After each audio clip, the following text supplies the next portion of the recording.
Good morning, everybody. My name is Caleb Jones, and I'm here presenting to you my business. So my business is social media. I post all over social media, TikTok, YouTube. I stream on Twitch. I do gaming content mostly. I'm going to talk about how I want to branch into different content later. But without further ado, I want to get into some of the specifics of my business. So for my business, I actually post daily on TikTok. I post weekly on YouTube, and I try to stream at least 5 out of the 7 days for the week. I think that's one of the best things you can do, keep a consistent schedule. Yeah, so keeping a consistent schedule is vital to what you do, and sort of just having a fun thing to do, enjoying yourself. If you don't enjoy yourself, I don't recommend doing it personally. It doesn't matter if it's in caps, doesn't matter what you do, just in life. If you don't enjoy it, don't do it. But I kind of want to get into some other things, so it should pop up around here. So I have an analytics page whenever I do post. This is what I wanted to touch up on because this is probably the most important part of my business. This kind of tells me what people are seeing my post and how to improve it. So the first thing you're going to see is watch time. You're going to see how long people watched your video for.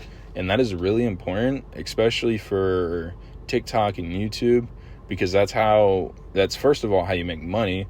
Second of all, how you get your videos to blow up. You're going to want people sitting there watching your TikTok all the way or watching your YouTube video all the way. You're going to want people sitting there enjoying your stream. You're not going to want to post something that just that people don't enjoy, because then it won't blow up. It won't blow up. It won't get anywhere. So this is probably our most important one, and shows how far people are watching into the video before it declines, which is really big, because you're able to see what point in the video do you have to improve, or how you have to improve the video before, so people don't just click off and then they're like, whatever, I'm not gonna watch it.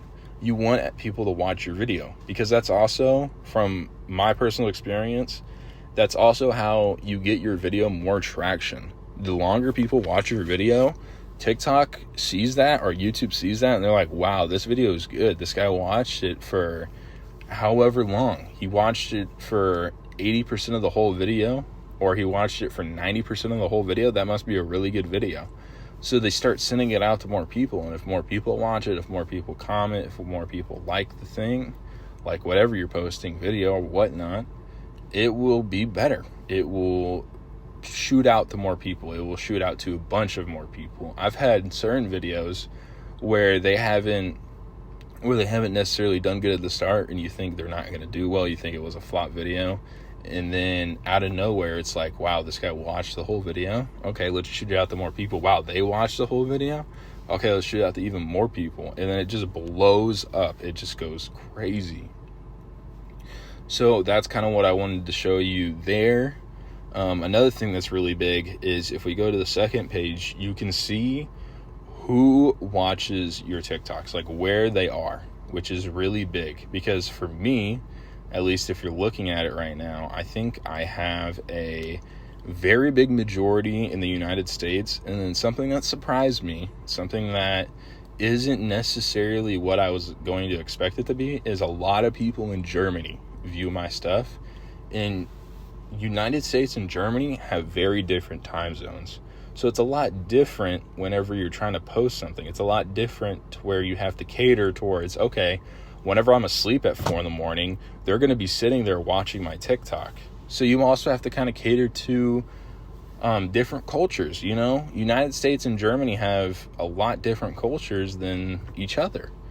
Even if you're going from United States to the United Kingdom, it's a lot different for what people view it as. So you also have to cater, you can't make sure it's like it's patriotic to America, or it's like slander to another place, because there's going to be people in those areas of the world that watch your TikTok. So you want it to be friendly for everybody, and you want everybody to kind of look at it with the same view.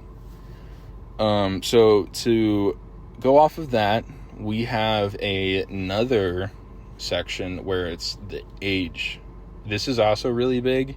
Because if you're posting stuff for, say, 65-year-olds, and you're only getting 18-year-olds or 21-year-olds to watch your TikToks or watch your videos on YouTube or look at your live streams, then what's the point of posting stuff to, let's say, TikTok, where you're like, okay, this is the best.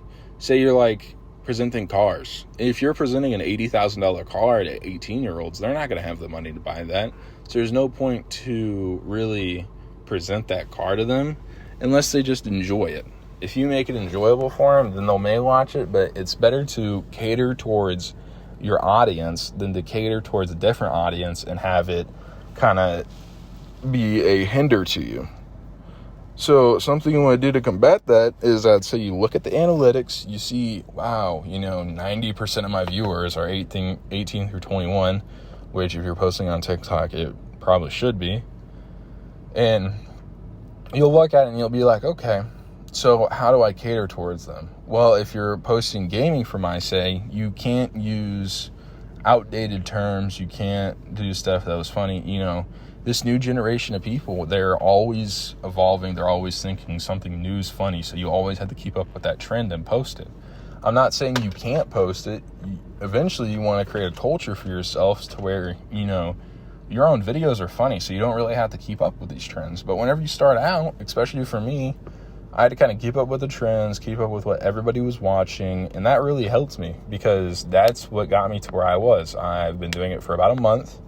And I'm already at 2,000 followers. I'll try to flash something up on the screen for it. But yeah, it's just crazy.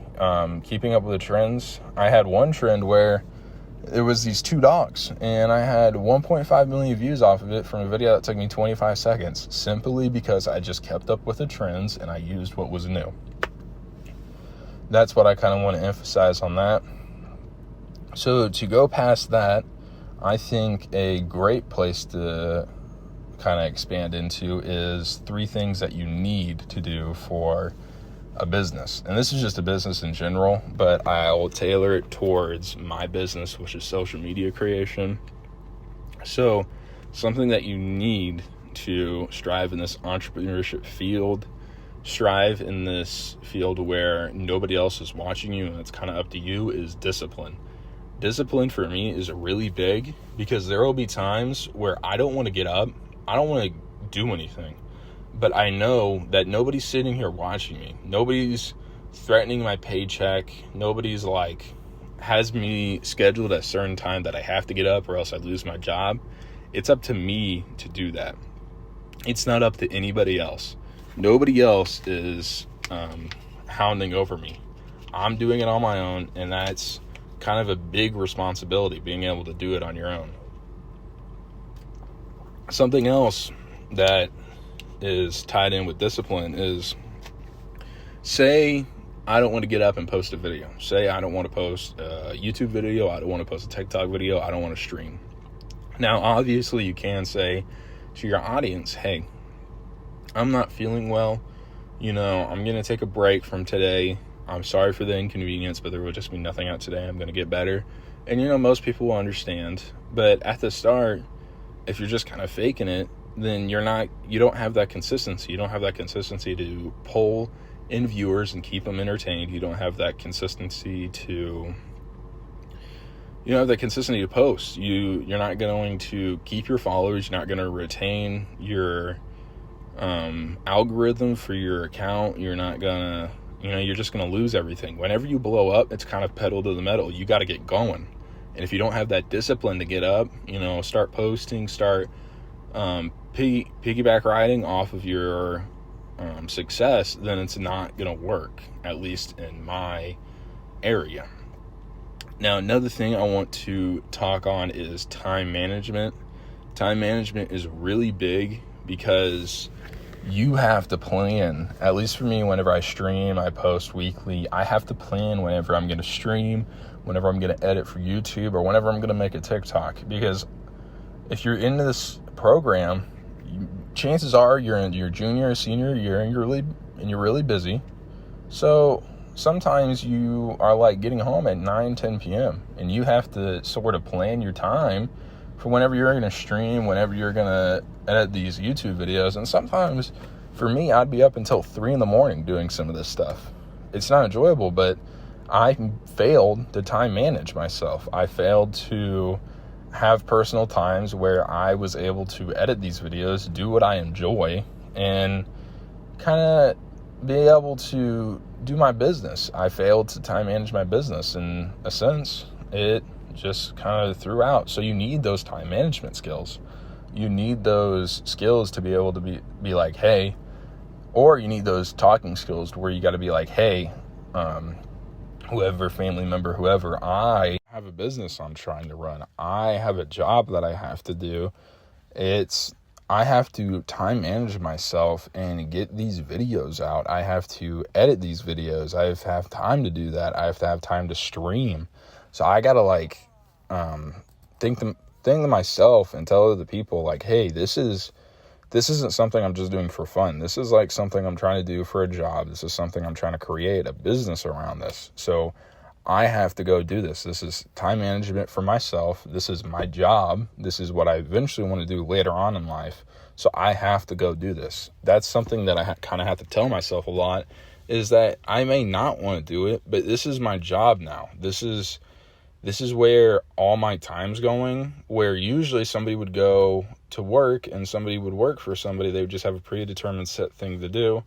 I'm never doing a same thing. I'm never editing the same video. I could if I have to re-upload it, but usually you're never like doing the same thing. You're always posting something new. You're always trying to find new content for people to enjoy. You're always trying to do something new. It's never the same. It's unexpected. That's all I can say. Another thing that I want to touch on is consistency. So even if you do edit and even if you do time manage, you need to have a consistent upload schedule, because whenever people are watching you, they're going to want to watch people that have a consistent upload schedule. You know, all these big creators have a consistent upload schedule where they upload a certain amount of times a week, certain amount of times a month. You know, they have that schedule to where people don't get bored. And if you set those expectations for people about your content, then people will be more inclined to watch your content. They'll want to watch it more. They'll anticipate it more, you know. They'll be waiting to watch your stuff if you set this consistent schedule for yourself and you set it for your followers. If you tell them whenever you get, say you get like 100,000 followers on YouTube or something, you have to set a consistent schedule for yourself where you upload, and people will pick up on that and they'll be like, oh, he posts every 2 days. Okay, well, I'm going to not watch a video today, and then I'm going to watch it, and then whenever you upload the next one, they're going to be waiting. Like that day that they're waiting, they're going to be like, man, I got to watch this guy because it's so good. Your content's good. Your content's like funny. So they'll be like, man, I got to watch this. So sometimes they'll even go into the previous content and they'll like sit there and they'll just watch it. And that's where it kind of gets down to that consistency thing. You know, if you have those videos posted, if you have that consistent schedule, people are always going to be wanting to come back for more. People are always going to be wanting to watch it more. It's something that you have to set for yourself, something that a guideline sort of that you have to set for yourself. So another thing I wanted to touch up on is something that NCAPS really helped me on. It is voice projection. And voice projection, which I didn't think was going to help my business a lot, actually did. Because voice projection kind of insinuates how you're doing in the video. That's all, especially if you don't show your face, that's all they have to go on. So that voice projection that you have, you know, that tone that you're using, the sort of the things that your voice is portraying is really big on the viewer and how you're viewing the video. Because if I'm watching a video where they're posting gaming content and he just has a monotone voice the whole time, I'm not going to want to watch it. I'm going to be like, man, this guy doesn't want to be doing this. So I'm not going to do anything. I'm just going to click off the video. You know, it's not funny. He's not doing anything. He has a monotone voice. Now, if you use certain tones, if you use like an excited tone or a scared tone whenever you're playing like a horror game or something, then people are going to want to watch more because it kind of portrays what you're posting. It helps to use your voice projection to your advantage and use your ability to talk to others to your advantage. So we're coming up on the end of the time here. 15 minutes is coming to a close. So I just wanted to thank everybody, whether it's an instructor or a previous, or not, actually not a previous, a next year student. I want to thank everybody for listening to my 15-minute presentation. And if it is an instructor, thank you for my time at NCAPS. And if it's a next year student, I hope you do well.